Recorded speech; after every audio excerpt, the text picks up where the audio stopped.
Neste trimestre, nós vamos estudar o quinto livro da Bíblia, o quinto livro do Pentateuco, o quinto livro de Moisés, escrito por Moisés pouco antes da sua morte, escrito por Moisés pouco antes do povo entrar na Canaã, na nova terra, na terra que tinha sido prometida a eles. Mas nessa semana não estudamos especificamente sobre Deuteronômio, mas estudamos sobre antecedentes. E a lição tem como título o prefácio de Deuteronômio. O que é o prefácio? Mas o prefácio são informações preliminares, informações iniciais, para que a gente possa entender uma obra.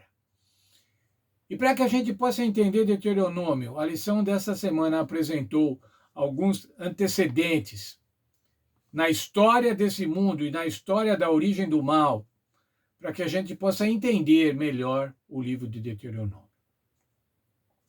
Nós vimos sobre a guerra no céu, o conflito cósmico, a guerra entre Lúcifer e o Senhor Jesus Cristo, que houve no céu. Houve guerra no céu. Satanás e seus anjos contra Jesus, contra Miguel e seus anjos. Essa guerra, irmãos, é o elemento inicial da nossa cosmovisão, da cosmovisão bíblica. Existe um conflito entre o bem e o mal, existiu no céu, e depois esse conflito se transportou para a terra. Após a criação do homem, a criação de homem e mulher, esse conflito veio aqui para a terra quando os nossos primeiros pais escolheram a Satanás em detrimento a fazer a vontade de Deus. Escolheram a Satanás em vez de obedecer a Deus, de ser leais a Deus. E assim caíram. Mas ainda assim, irmãos, o Senhor Deus apresenta um evangelho de salvação. Apresenta a salvação. Gênesis 3,15. Porém, inimizade entre ti e a mulher, entre a tua descendência e o seu descendente. Esse lhe ferirá a cabeça, e tu lhe ferirás o calcanhar. O Senhor estava falando para a serpente, mas estava falando para Satanás. Eu vou pôr inimizade entre você, Satanás, e os filhos de Deus e a igreja. E a tua descendência e o seu descendente. Eu vou pôr inimizade entre você e Cristo. O Senhor Jesus Cristo, vai ferir a cabeça da serpente, ou melhor, a cabeça de Satanás. Vai esmagar a Satanás com uma ferida mortal.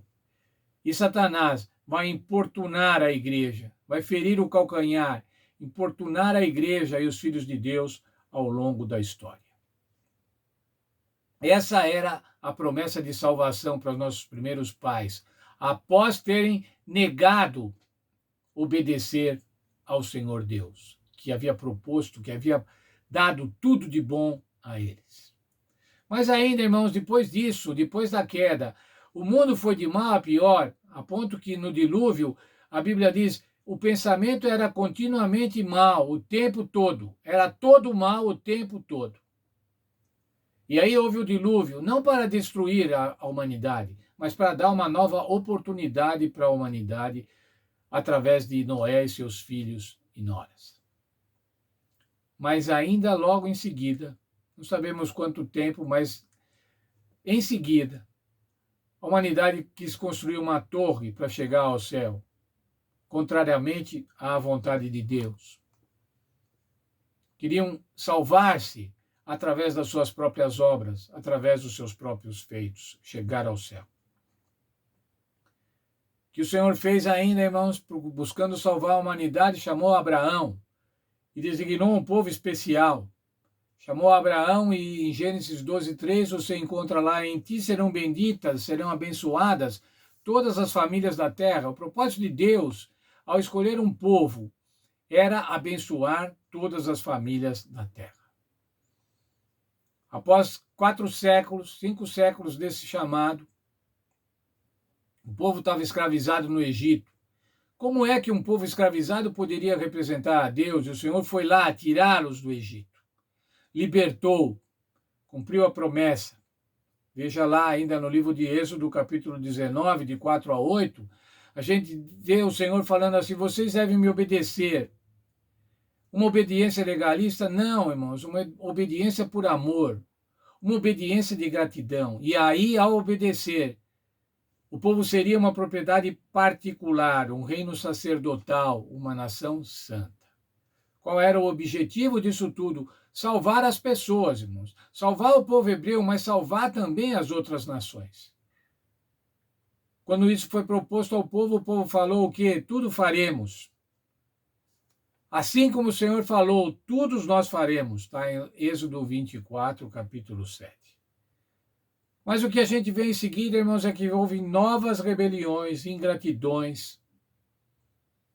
E o povo agora estava para ocupar a terra prometida a Canaã. Mas eles se rebelaram. Acharam que não ia ser possível vencer aqueles que estavam lá, os amorreus. E questionaram a Deus, blasfemaram, falaram que Deus os odiava e que os havia trazido lá no deserto para morrer, que era melhor ter ficado no Egito. Ingratidão, irmãos, ingratidão das ingratidões. Agora, o povo passou, então, por conta dessa ingratidão, 40 anos no deserto e estava novamente na entrada de Canaã. E é nessa situação, agora, que Moisés vai recapitular a história do povo, vai instruir o povo, vai instituir um novo líder para que comande o povo na entrada de Canaã. Essa vai ser a mensagem do livro de Deuteronômio. Mas o fundamental, irmãos, que eu queria lembrar para os irmãos e deixar com os irmãos para a lição dessa semana, é que a relação com Deus, irmãos, só é possível em amor. Não pode a relação com Deus ser uma relação de obrigação, uma relação de cumprimento de normas e de leis, mas uma relação de amor, de reciprocidade, de fidelidade, de confiança, de lealdade e de obediência. Essa deve ser a relação com Deus. Essa era a relação que deveria existir com o povo de Deus naquela época, 1500 anos, 1400 anos antes de Cristo, quando o povo ia ocupar Canaã. Nós, irmãos, pretendemos ser o povo de Deus. Nós somos o povo de Deus. O Senhor nos chamou nos livrou, nos tirou desse mundo de pecado, nos separou. Não que nós não sejamos pecadores, irmãos, somos todos pecadores. Mas procuramos fazer a vontade de Deus, queremos ser leais a Deus. Nós estamos também, irmãos, às portas da nova terra. Os sinais acontecem, a pregação do Evangelho está completando o mundo. E logo nós vamos ver o Senhor Jesus no céu, irmãos, e nós vamos ocupar a pátria celestial. Nós vamos ocupar a Jerusalém celestial. E a mensagem de Deuteronômio, irmãos, que foi dada há aproximadamente 3.500 anos atrás, é uma mensagem para nós hoje, que estamos às portas da nova terra. Que Deus nos abençoe e que a gente possa entender, possamos estudar com carinho nesse trimestre a mensagem de Deuteronômio, ver quais as atitudes do povo hebreu, ver quais as atitudes de Deus com relação ao povo, ver os conselhos de Moisés e segui-los, irmãos, segui-los porque nós estamos às portas da nova terra.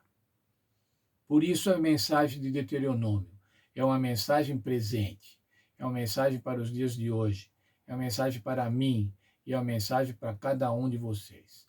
Que Deus nos abençoe, nos dê um sábado feliz na sua companhia, um sábado feliz juntamente com as nossas famílias, e que todos possamos ter o desejo e o privilégio de estudarmos essa lição sobre o livro de Deuteronômio ao longo deste novo trimestre.